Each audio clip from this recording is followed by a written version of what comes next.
కరీంనగర్ జిల్లాలో మరోసారి డెంగ్యూ విజృంభిస్తుందా అంటే అవుననే సమాధానం వస్తుంది.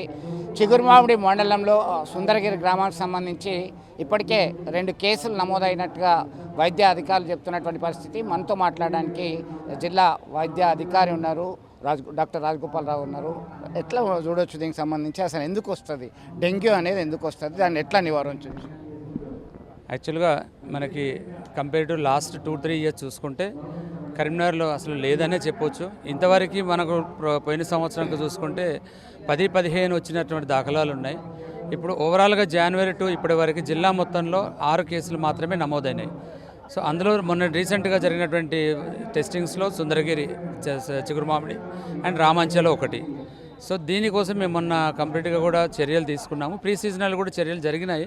అయినప్పటికీ కూడా కొన్ని మొన్న జరిగినటువంటి వర్షాలే కారణం కావచ్చు, వాటి వల్ల వచ్చే ఛాన్స్ ఉందనేది మేము ముందస్తుగా డిస్ట్రిక్ట్ అథారిటీ మొత్తం కూడా రెడీగా ఉన్నాము. Prepared by the authority of Karimnagar district collector గారు.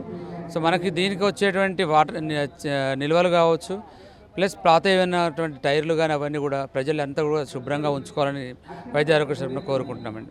మీరు గ్రామస్తులను ఎట్లా అవేర్నెస్ క్రియేట్ చేయడం జరిగింది? ఎందుకంటే గతంలో ఉన్నటువంటి హిస్టరీని ఒకసారి పరిశీలిస్తే 10ల సంఖ్యలో ఇబ్బంది పడ్డటువంటి గ్రామం సుందరగిరి గ్రామం. వాళ్ళకి ఎట్లా అవగాహన కల్పించింది? అంటే మనము 2023లో చిగురుమామిడి అనేది స్టేట్ మొత్తంలో అలర్ట్ అయినటువంటి దాఖలాలు ఉన్నాయి. అప్పుడు 50,000-60,000 కూడా వచ్చినటువంటి సుందరగిరి ఆ ఏరియాలో నవాబ్పేట. సో దాన్ని మేము చూసుకొని అదొక మంచి ఎగ్జాంపుల్గా తీసుకొని ప్రజలందరికీ మేము కోరుకునేది ఏంటంటే నీటి నిల్వలు కూడా లేకుండా, ఇంట్లో ఉన్నటువంటి ఏది కూడా 7 రోజుల కన్నా ఎక్కువ నిల్వలు ఉండకుండా, టైర్లే కావచ్చు, కూలర్లే కావచ్చు, ప్రజలు పరిశుభ్రంగా ఉంచుకుంటే మనము ఈ రాష్ట్రానికే కాదు ఈ దేశానికి కూడా తోడ్పడిన వాళ్ళం అవుతాం. ఎట్లా గుర్తించవచ్చు అది మనం డెంగ్యూ బారిన పడ్డామా లేదా అనేది? ఎలాంటి టెస్టుల ద్వారా నిర్ధారణ అవుతుంది? మన డెంగ్యూ టెస్ట్ అనేది బ్లడ్ టెస్ట్, రక్త నమూనాల ద్వారా చేస్తాము. ఎక్కడ టెస్ట్ అయినా కూడా ప్రస్తుతానికి ఉన్నటువంటి సెంటినల్ ల్యాబ్ అనేది గవర్నమెంట్ హాస్పిటల్లో ఉంది. దాంట్లో నిర్ధారించిన తర్వాతనే పాజిటివ్ ఎలిజా మాత్రమే మేము కన్ఫర్మేటరీ తీసుకుంటున్నాము. స్ట్రిప్ టెస్ట్ కావచ్చు, కొన్ని గ్యాంగ్ల ప్లేస్లలో స్టేజ్లో చేసేటువంటి వాటి కన్ఫర్మేటరీగా ఎలిజా అనే టెస్ట్ మాత్రం కంపల్సరీ. ప్రజలు ఎక్కడ కూడా భయభ్రాంతులకు గురి కాకుండా చిన్న ల్యాబ్లు కానీ ఏమన్నటువంటి ఉన్నటువంటి పల్లెటూళ్ళలో ఉంటే మాకు ఖచ్చితంగా మా దృష్టికి తీసుకురావాలి.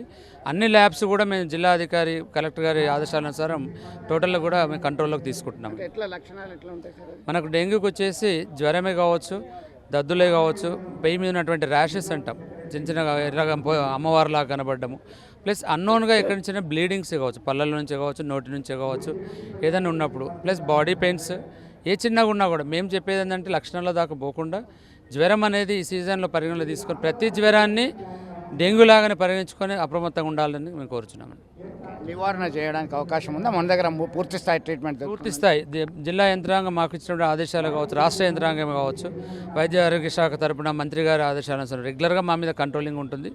అన్ని ఔషధాలు కానీ సీజనల్గా ఉండే ప్రతి ఒక్క ఐటమ్స్ మేము రెడీగా ఉన్నామని చెప్పడానికి గర్వంగా పరిస్థితి. సో ఒకప్పుడు కరీంనగర్ ఉమ్మడి జిల్లా వ్యాప్తంగా డెంగ్యూ కేసులు చాలా ఇబ్బంది పడ్డాయి, చాలామంది మృత్యువాత పడ్డారు. ఈ దఫా ఇనిషియల్ స్టేజ్లో 2కి డెంగ్యూ పాజిటివ్గా నిర్ధారణ అయింది. ఎలిసా టెస్ట్ ద్వారా డెంగ్యూ ఉందా లేదా అనేది నిర్ధారించుకోవచ్చు. అయితే ఖచ్చితంగా ప్రతి జ్వరాన్ని నిర్లక్ష్యం చేయకుండా మీరు సమీప వైద్యుని సంప్రదించి తగిన చికిత్స అందించడానికి మేము సిద్ధంగా ఉన్నాము. చికిత్స పొందాలి అని సూచిస్తున్నటువంటి పరిస్థితి. మీ పరిసరాలని శుభ్రంగా ఉంచుకోండి. ఏ వ్యాధుల బారిన పడకుండా ఉండడానికి అదొక 50% పైన దోహదం చేస్తుందని వైద్యాధికారులు సూచిస్తున్నటువంటి పరిస్థితి. విడుదల సుమంత్తో కలిసి Chandrashekar, RTV, Karimnagar. Thank you sir.